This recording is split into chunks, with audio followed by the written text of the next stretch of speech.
अरुणाचल प्रदेश के प्रमुख दर्रे।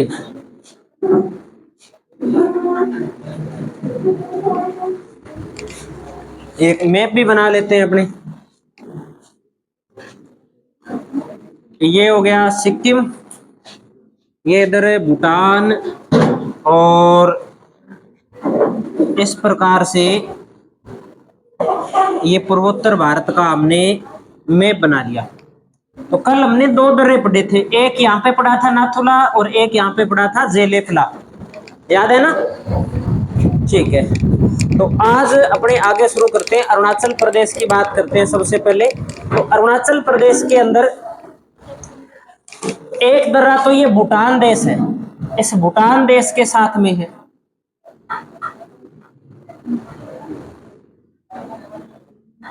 यहां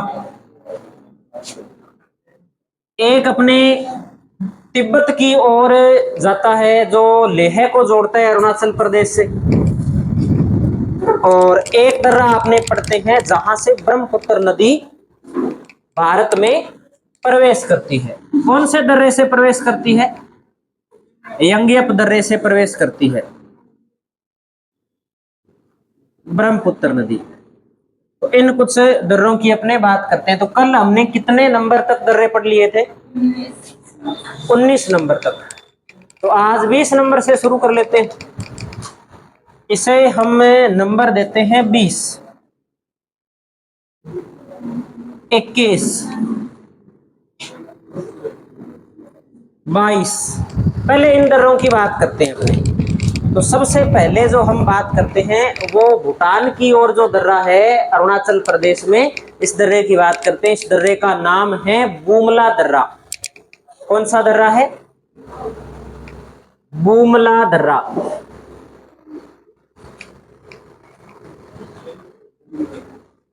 एक ही बात नोट करेंगे, अरुणाचल प्रदेश को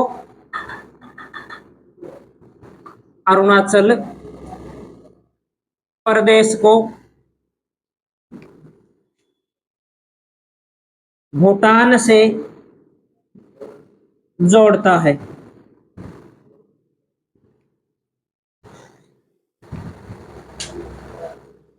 इक्कीस नंबर पे जो दर्रा है इस दर्रे का नाम है बूमडिला दर्रा।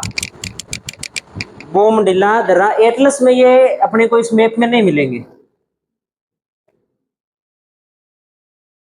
बूमडिला दर्रा। तो बूमडिला दर्रा अरुणाचल प्रदेश को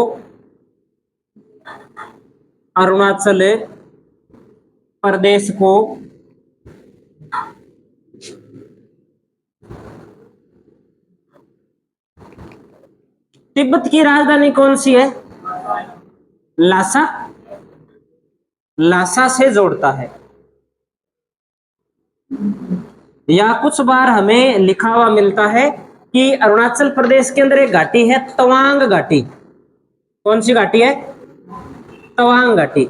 इस तवांग घाटी को लासा से जोड़ने का काम करता है। कौन सा दर्रा? बूमडिला दर्रा। अगला दर्रा पढ़ते हैं हमें 22 नंबर पे जो दर्रा लिख रखा है, इस दर्रे का नाम है यंगियप दर्रा। कौन से राज्य के अंदर है? अरुणाचल प्रदेश के अंदर है ना? तो एक बात तो नोट करेंगे कि अरुणाचल प्रदेश को चीन से जोड़ता है। और कौन सी नदी आ रही है इस दर्रे से? ब्रह्मपुत्र नदी आ रही है भारत के अंदर। लाइन लिखने की आवश्यकता नहीं है मेरे हिसाब से, हमने बना रखी है नदी, और बना रखी है कौन से दर्रे से आ रही है, वो बात हमें याद रखनी है। अगला दर्रा देखते हैं। इसके बाद हम 3 दर्रे और पढ़ते हैं अरुणाचल प्रदेश के अंदर।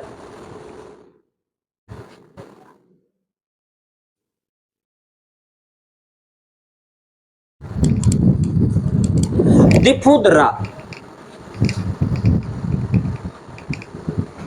इसमें भी हम एक आधी बात नोट करेंगे।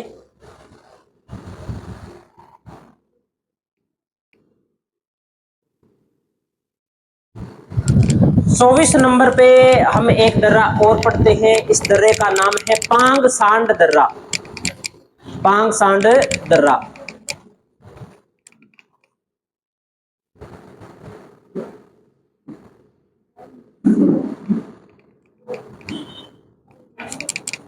और एक दर्रा और पढ़ेंगे हम अरुणाचल प्रदेश में। इस दर्रे का नाम है, क्या नाम है? लिखा पानी दर्रा। लिखा पानी दर्रा। तो कितने दर्रे हो गए अरुणाचल प्रदेश में? 6 दर्रे हो गए। क्रम ये जो हमने लिख रखा है, क्रम हम यही याद रखेंगे। अब थोड़ी बहुत कोई बात जो नोट करनी है वो हम नोट कर लेते हैं। सबसे पहले हम बात करते हैं 23 नंबर दिफू दर्रे की बात करते हैं। यह अरुणाचल प्रदेश को म्यांमार के अंदर एक शहर पड़ता है, उस शहर का नाम है मांडले शहर। मांडले शहर को जोड़ता है। तो लिखेंगे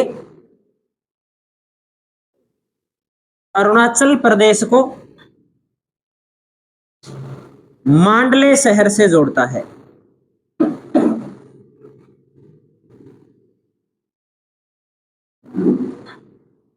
मांडले शहर का नाम क्यों इंपॉर्टेंट है, तो बता सकता है? मांडले जेल, मांडले शहर क्यों चर्चा में रहता है? किसको जेल में रखा गया था यहाँ पे? महात्मा गांधी को, सुभाष चंद्र बोस को, पट्टाभी सीतारमैया को, बाल गंगाधर तिलक को। कभी हिस्ट्री पढ़ी है? इंडियन हिस्ट्री, राष्ट्रीय आंदोलन। महात्मा गांधी, पता है कि महात्मा गांधी का नाम ठीक ठाक है, कई बार जेल गए तो महात्मा गांधी का नाम ले लेते हैं, महात्मा गांधी का नाम आएगा ही नहीं कभी।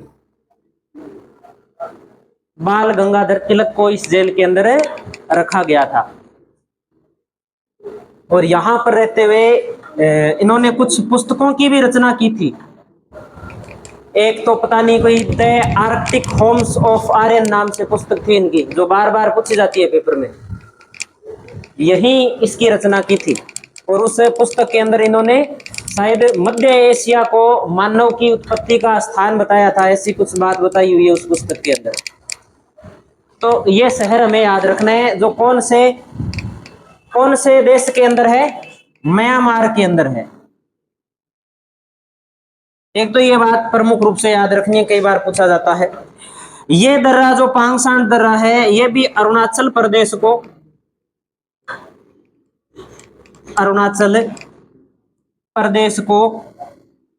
म्यांमार से जोड़ता है। लिखा पानी दर्रा है, ये भी अरुणाचल प्रदेश को म्यांमार से जोड़ता है। अरुणाचल प्रदेश को म्यांमार से जोड़ता है। यह कहानी याद रखनी है इसमें।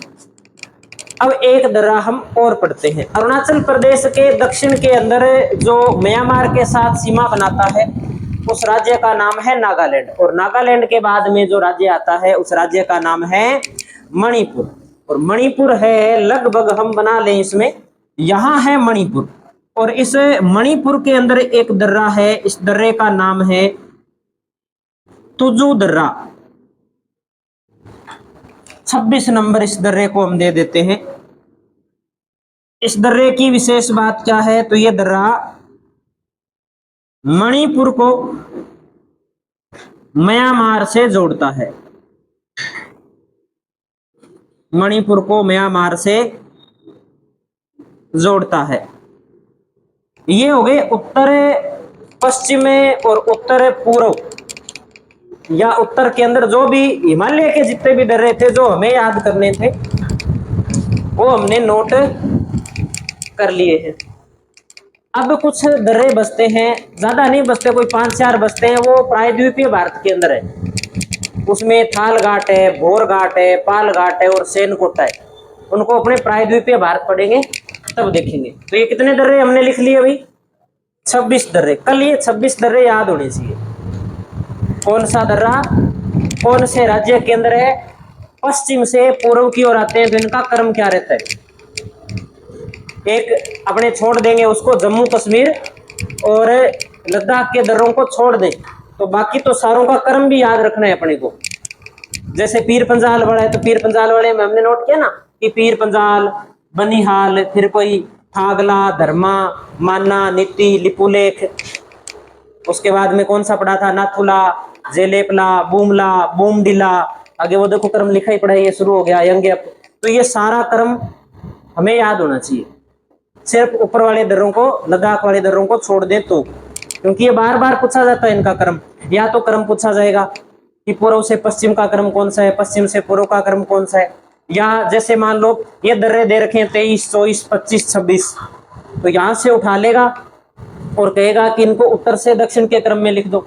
या उठा लेगा कि जैसे अगिल कराकोरम दर्रा है, एक कोई बीच में खारदूंगला उठा लिया, एक कोई पीर पंजाल उठा लिया, एक कोई मान लो कि लिपुलेख उठा लिया, इनका उत्तर से दक्षिण क्रम पूछ लिया। या फिर प्रश्न बनेगा कि कौन सा दर्रा कौन से राज्य में है, या प्रश्न बनेगा कि कौन सा दर्रा किसको कहां से जोड़ता है।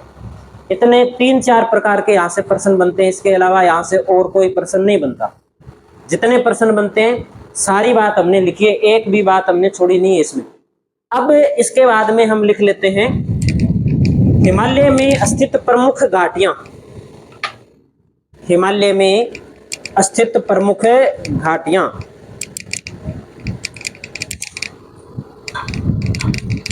हिमालय में स्थित प्रमुख घाटियां, ये नोट कर लिया ना सभी ने?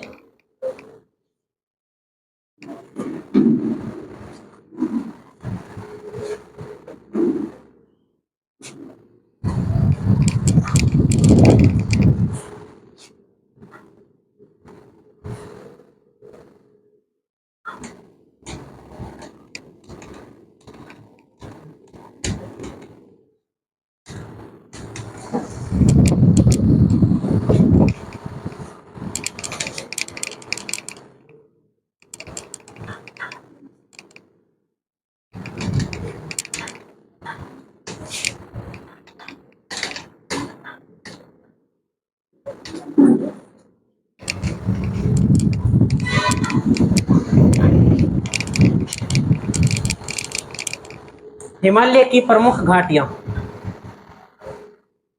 घाटी आप जानते हो? हिमालय की प्रमुख घाटियां। घाटियां 2 प्रकार की होती है। प्रमुख रूप से घाटियां कितने प्रकार की होती है? 2 प्रकार की होती है। या तो घाटी बनती है जैसे ये एक कोई पर्वत श्रृंखला है, ये एक कोई पर्वत श्रृंखला है, इन 2 पर्वत श्रृंखलाओं के बीच का जो क्षेत्र है, या तो ये घाटी है। या फिर ये कोई पर्वत श्रृंखला है, इसके बीच से कोई नदी गुजर रही है और नदी इस पर्वत श्रृंखला को काट देती है, ये बीच में जो घाटी बनती है, या इस प्रकार से घाटी होती है। तो घाटी कितने प्रकार की होगी? 2 प्रकार की घाटियां होगी। एक तो समानांतर घाटी होती है, एक लंबवत घाटी होती है। 2 प्रकार की घाटियां होती है। इनसे कोई अपने प्रश्न आने वाला है नहीं। अपने से ज्यादा पूछा जाएगा कि कौन सी घाटी कौन से राज्य में, या कोई उस घाटी की कोई विशेषता है तो वो पूछी जा सकती है। सबसे पहले हम नोट करते हैं, सबसे पहले आप हेडिंग लगा दीजिए कि लद्दाख व जम्मू कश्मीर की घाटियां। लद्दाख व जम्मू कश्मीर की घाटियां।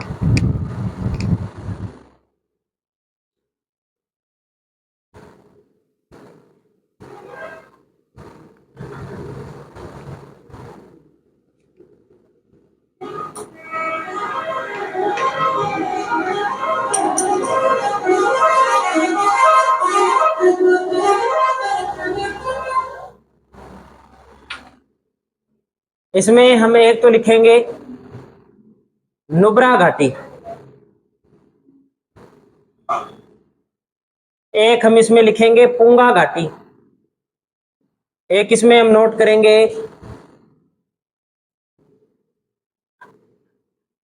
गलवान घाटी, गलवाने घाटी, और एक हम यहां नोट करेंगे कश्मीर घाटी।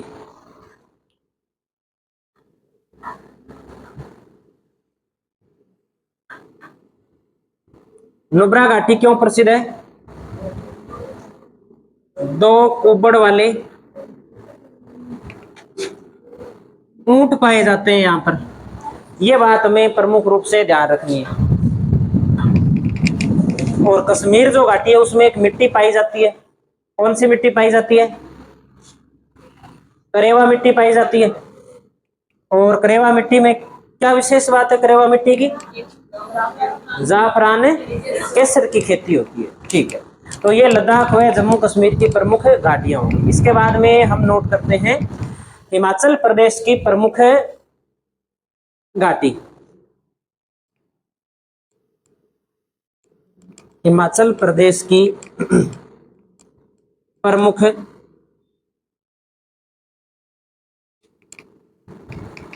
घाटियां। हिमाचल प्रदेश के अंदर हम बात करते हैं इंपॉर्टेंट जो घाटी है उसमें एक नंबर पे हम लिख सकते हैं कि कुल्लू कांगड़ा घाटी। कुल्लू कांगड़ा घाटी।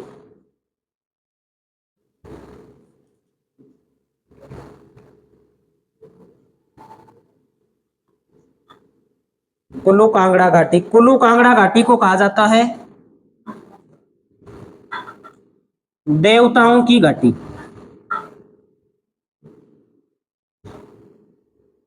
और एक है यहां पर मालना घाटी। मालना घाटी, मालना घाटी को क्या कहा जाता है? तो मालना घाटी को कहा जाता है मिनी यूनान घाटी। मिनी यूनान घाटी। और मिनी यूनान घाटी क्यों कहा जाता है, क्या कारण है? तो हम बात कर लेते हैं इसे मिनी यूनान घाटी क्यों कहा जाता है। यूनान से एक व्यक्ति आया था आक्रमण करने के लिए। उसका सपना था कि मैं संपूर्ण विश्व पर अधिकार करूंगा। कौन था वो व्यक्ति? उस व्यक्ति का नाम था सिकंदर। उस व्यक्ति का नाम क्या था? सिकंदर, द ग्रेट सिकंदर के नाम से जानते हैं जिसे। ज्यादा उम्र नहीं थी उसकी, 31 साल उम्र थी। और 30 साल की उम्र में उसने लगभग पूरे विश्व का तो नहीं कह सकते, आधे विश्व के ऊपर उसने क्या कर लिया था? कब्जा कर लिया था। और सिकंदर एक राजा होने के साथ साथ एक भूगोलवेता भी हुआ था। भूगोल के बारे में भी उसने बहुत सारी जानकारियां एकत्रित की थी। लेकिन सिकंदर किससे हार गया था? किससे हारा था? या हारा ही नहीं था? अलग अलग मत मिलते हैं, कोई कहते हैं हार गया था, कोई कहते हैं एक राजा था यहाँ पर कोई पोर्स नाम का, उससे हार गया था, कोई कहते हैं कि पोर्स हार गया था। दोनों ही बात मिलती है। कहते हैं कि पोर्स को जब बंदी बनाया गया तब पोर्स से पूछा गया सिकंदर के द्वारा कि आपकी क्या इच्छा है, अंतिम इच्छा बताओ। तो पोर्स ने कहा कि मेरे साथ राजा जैसा व्यवहार किया जाए। तो कहते हैं सिकंदर ने उसे उसका राज्य वापस दे दिया था। अनेक जो बातें वो मिलती है। लेकिन एक बात जो भूगोल में सामने आती है वो ये बात आती है कि जब सिकंदर भारत तक पहुंचा था, सिंधु नदी तक पहुंचा था, तब उसकी सेना ने युद्ध करने से इनकार कर दिया था कि अब अपने युद्ध नहीं करेंगे, हम तो वापस हमारे घर जाएंगे, हमें कोई विश्व विजेता नहीं बनना। तो सेना ने जवाब दे दिया। सेना वापस लौटने लग गई। जब वापस लौटने लगी तो कहते हैं कि कुछ जो सैनिक है वो इस क्षेत्र के अंदर रह गए। कहाँ के सैनिक? यूनान के सैनिक। यूरोप के आसपास के जो सैनिक थे वो इस हिमाचल प्रदेश वाले क्षेत्र के अंदर रुक गए। और वर्तमान में उनके पूर्वजों के जो आगे पीढ़ियां चलती गई वो यूनानी लोग आज भी इस मालना घाटी के अंदर रहते हैं। यूनान के जो लोग हैं, क्योंकि यूनान की जो मूल पीढ़ियां थी वो वहां पर यूरोप के अंदर समाप्त हो गई। जो कोई वंशज बचे हैं वो कहाँ बचे हैं? यहाँ बचे हैं इस मालना घाटी के अंदर। यहाँ के लोगों की विशेषता क्या बात थी उन यूनानियों की? उनकी आंखें चमकीली होती है। उनकी आंखें क्या होती है? चमकीली होती है। ये विशेष बात है उनकी। तो यहाँ रहते हैं, इसीलिए इस मालना घाटी को क्या कहा जाता है, मिनी यूनान घाटी के नाम से जाना जाता है। इसमें एक बात और भी लिख देते हैं अपने कि यहाँ पर यूनान आप अगर नहीं समझो तो हम लिख देंगे कि यहाँ पर यूरोपियन लोग रहते हैं। कौन से लोग रहते हैं, यूरोपियन लोग रहते हैं।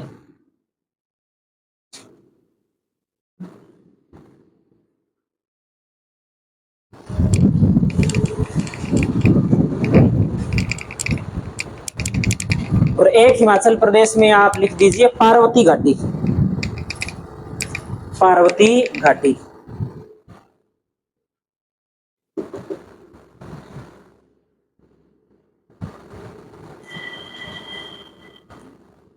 हिमाचल प्रदेश के बाद हम बात कर लेते हैं उत्तराखंड की। उत्तराखंड में एक है फूलों की घाटी,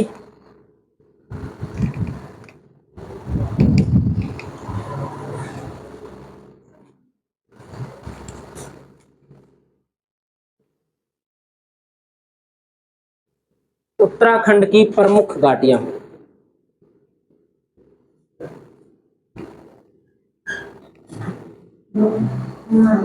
एक हम नोट कर देते हैं इसमें, फूलों की घाटी। एक घाटी है यहां दून घाटी, एक है यहां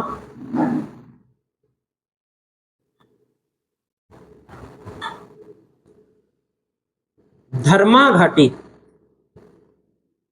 कौन सी घाटी है, धर्मा घाटी। फूलों की घाटी, दून घाटी और धर्मा घाटी, धर्मा घाटी। नोट कर दो इसे।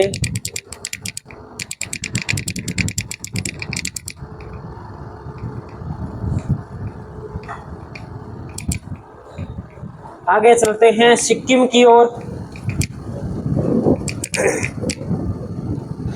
सिक्किम, सिक्किम के अंदर हम दो घाटियां लिखेंगे।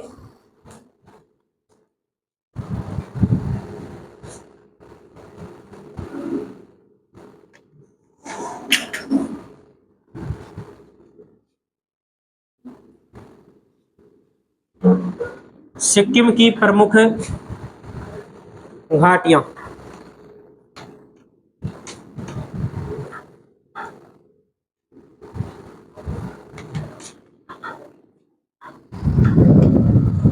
कल एक घाटी पढ़ी थी हमने, चुंबी घाटी। तो एक तो हम यहां पे नोट करेंगे चुंबी घाटी।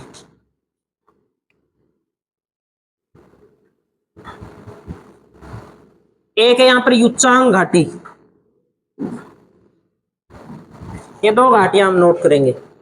और इसके बाद में हम बात करेंगे अरुणाचल प्रदेश की। अरुणाचल प्रदेश, अरुणाचल प्रदेश में अभी एक घाटी पढ़ के आए, उस घाटी का नाम क्या है, तवांग घाटी, तवांग घाटी।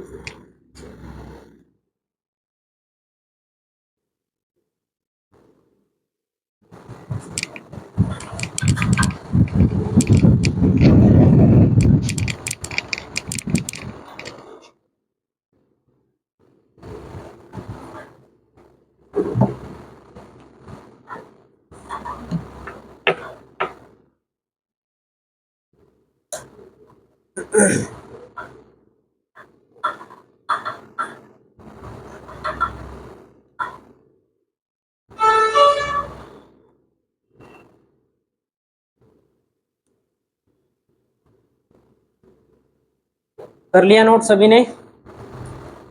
अब अपने नोट लगा के एक बात लिख लेते हैं। नोट लगा के लिख दीजिए आप, हिमरेखा जानते हो क्या, हिमरेखा क्या होती है, बताया था आपको हिमरेखा के बारे में। क्या होती है हिमरेखा,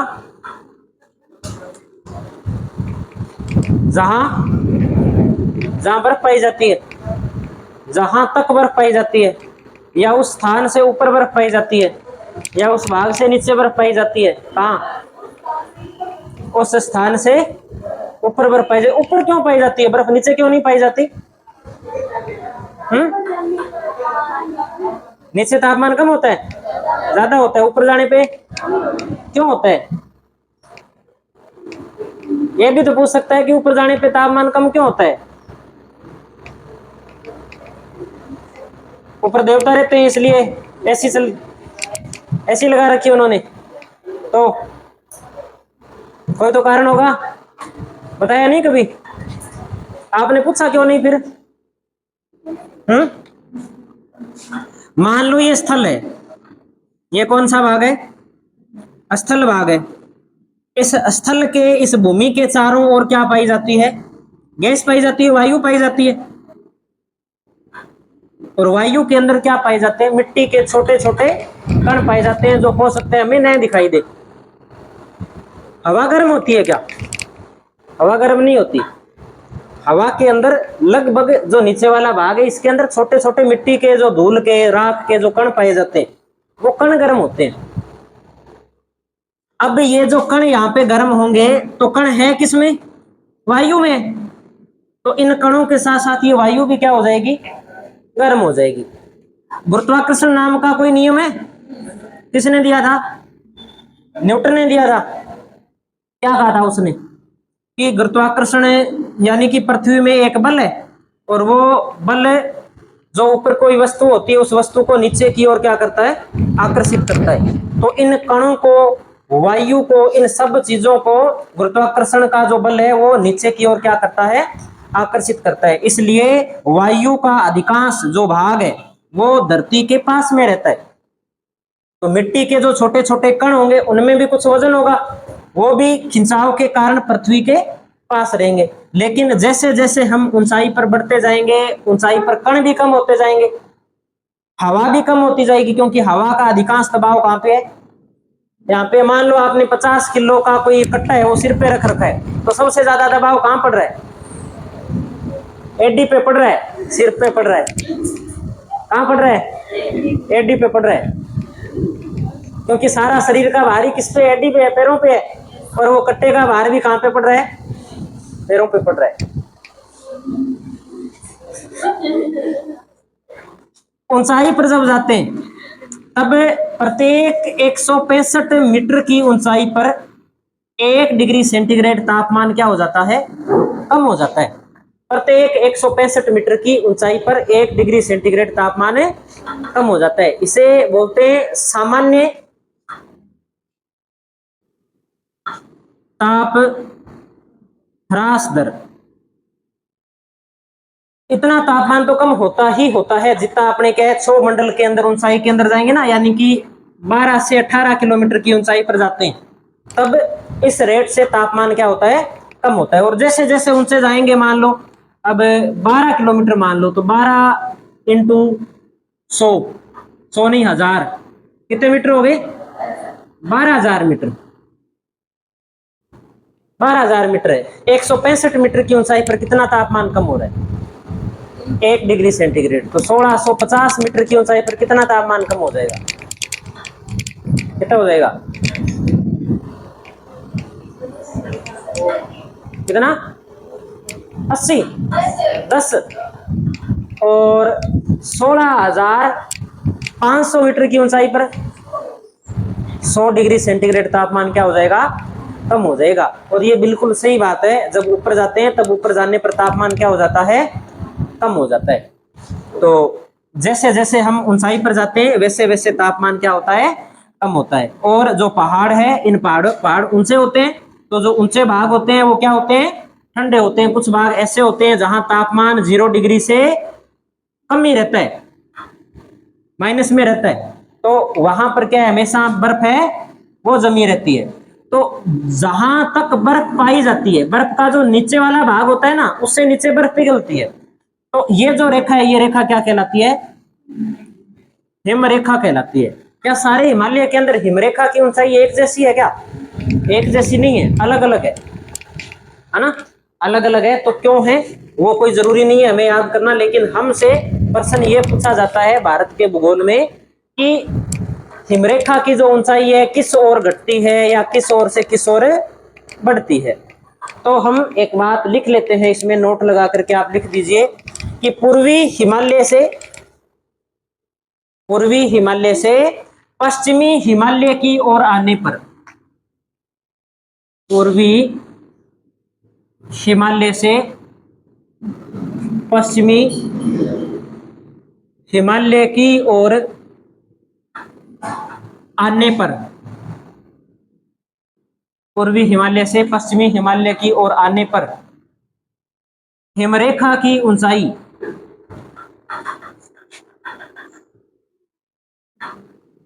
हिमरेखा की ऊंचाई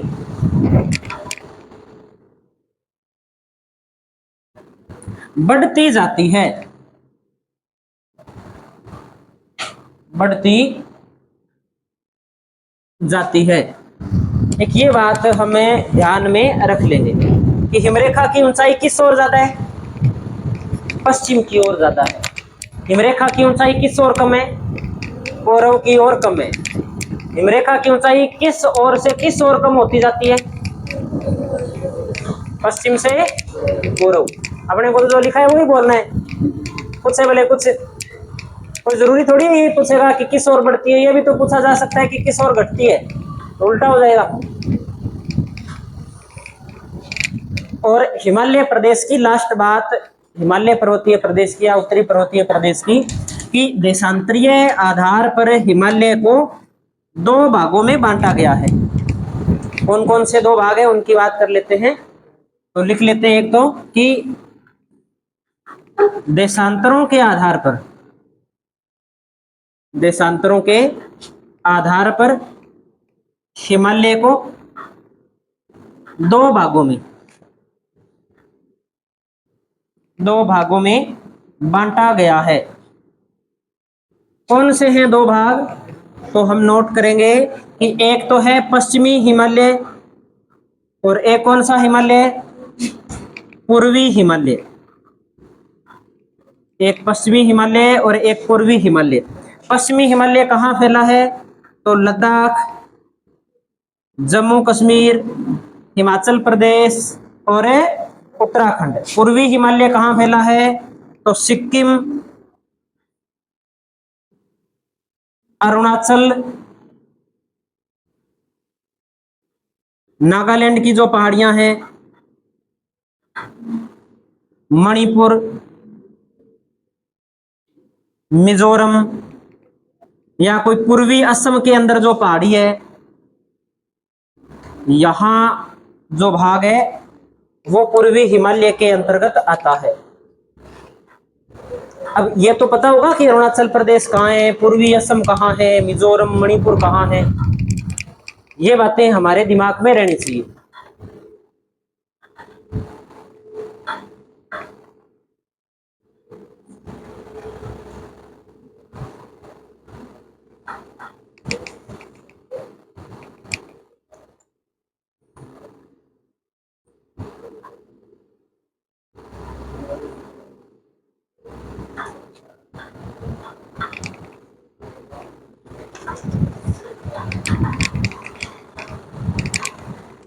टाइम हो गया क्या, या पड़ा है अभी?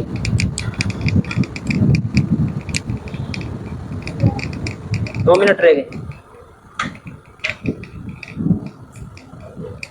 अब ये हिमालय अपना कंप्लीट हो गया। हिमालय में कोई बात जो नहीं समझ में आई है आज तक, पहली क्लास से लेकर के आज तक, कोई भी जो ऐसी बात है जो आपको लग रहा है कि हमारे समझ में नहीं आई, वापस समझाने की आवश्यकता है कोई ऐसी बात क्या? पूछना है कुछ किसी को? ऐसा नहीं है कि जो हमने लिखा है उसी में से पूछना हो। आप कोई किताब पढ़ रहे हो, उसमें आपको लग रहा है कि ये लाइन मेरे समझ में नहीं आ रही, तो भी आप पूछ सकते हो। किताब तो हम पढ़ते ही नहीं है, इतना टाइम थोड़ी है हमारे पास।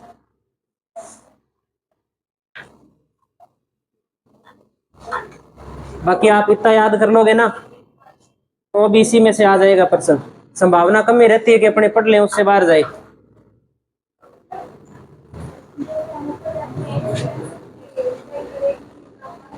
हम्म 32 मीटर की गहराई पे जाते हैं ना पृथ्वी के अंदर, तब 1 डिग्री तापमान बढ़ता है। ऊंचाई पर जाने पर तापमान घटता है, गहराई में जाने पर तापमान बढ़ता है। और ये जो 32 मीटर वाला है ना, ये ज्यादा देर काम नहीं करता, ये 101 किलोमीटर तक ही काम करता है। उसके बाद में पृथ्वी की जो अवस्थाएं हैं वो फिर अलग अलग विचित्र विचित्र अवस्थाएं हैं। क्योंकि जो पृथ्वी है ना, पृथ्वी में हम 3 चीजें पढ़ते हैं। जैसे ये पृथ्वी है, अब इस पृथ्वी की आंतरिक संरचना अपने देखते हैं ना, तो हम पृथ्वी को ऐसे बांट लेते हैं। तो ये तो वो भाग है स्थल मंडल जहां हम रहते हैं। यहाँ पे तापमान जो नॉर्मल पृथ्वी का तापमान रहता है 15-16 डिग्री के आसपास, वो तापमान है। जैसे जैसे अपनी गहराई में बढ़ते हैं वैसे वैसे तापमान बढ़ता जाता है। इसमें कई मंडल है, जैसे ये ऊपर वाला भाग है, ये ठोस है। ये भाग क्या है? ठोस है। इसे बोलते हैं क्रस्ट। इस क्रस्ट के बाद में जो ये बीच वाला भाग है, ये ऊपर वाला भाग तो है ठोस, यहां तक तो है ठोस। फिर इस क्रस्ट का ये नीचे वाला भाग है, ये तरल। फिर ये वाला भाग है, ये भी है तरल। क्रस्ट मेंटल, ये कोर शुरू होगी यहां से, इसके बाद तो ये अंदर वाला जो ये इतना भाग फिर ठोस है। और ये बीच में जो ये पेटी आई है, ये तरल है। ठीक है। और इस भाग का जो तापमान है वो 6000 डिग्री सेंटीग्रेड के आसपास है, ऐसा माना जाता है। तो वो बाद में जो अपने सिस्टम देखते हैं ना, वो सिस्टम फेल हो जाता है, वो थोड़ी देर ही चलता है। 101 किलोमीटर तक अपने मान सकते हैं कि 32 मीटर की गहराई पर 1 डिग्री तापमान है वो क्या होता है? कम होता है। याद रखने वाली बात है, पूछ लिए जाते हैं कि ऊंचाई पर जाने पर तो सामान्य ताप पतन कितनी है? 165 मीटर की ऊंचाई पर 1 डिग्री सेंटीग्रेड। या तो ऐसे लिखा हुआ आ सकता है, या ऐसे पूछा जा सकता है कि 1000 मीटर की ऊंचाई पर 6.5 डिग्री सेंटीग्रेड तापमान कम होता है। ये भी सही है, ऐसे भी पूछ लेते हैं, ऐसे भी पूछ लेते हैं। या गहराई पर जाने पर 32 मीटर की गहराई पर 1 डिग्री सेंटीग्रेड तापमान क्या होता है? कम हो जाता है। ये बात हमें ध्यान में रखनी। अब ऊंचाई पर जाने पर तापमान क्यों बढ़ता है वो हमने देख ही लिया, क्योंकि ऊपर वायु के अंदर जो कण है वो कम होते जाते हैं। और वायु गर्म ही किससे होती है? उन कणों से गर्म होती है। क्या बोल गया? बढ़ा दिया क्या? ऊपर जाने पर घटता है तापमान, और ऊपर जाने पर जो ताप है ना, वो ताप कम होता जाता है। क्योंकि गर्म कैसे होती है हवा? चलो, जो वायु है वो वायु के कण गर्म कहां से होते हैं? ऊपर से सूर्य की जो किरणें आते हैं उससे गर्म होते हैं। किससे गर्म होता है? कभी सोचा है कि वायु गर्म हो रही है? हमने देख लिया कि छोटे छोटे जो कण है वो गर्म हो जाते हैं। वो कण गर्म कहां से होते हैं? हवा तो उन कणों से गर्म होती है। वो कण कहां से गर्म होते हैं? सूर्य से आने वाली किरणों से। तो उन किरणों से गर्म नहीं होते वो। जो उष्मा सूर्य से आ रही है, पृथ्वी उसका अवशोषण कर रही है। अवशोषण करने के बाद में जो ऊर्जा पृथ्वी वापस छोड़ती है ना, उससे गर्म होते हैं वो। अपने टॉपिक नहीं है वो, तो देखेंगे।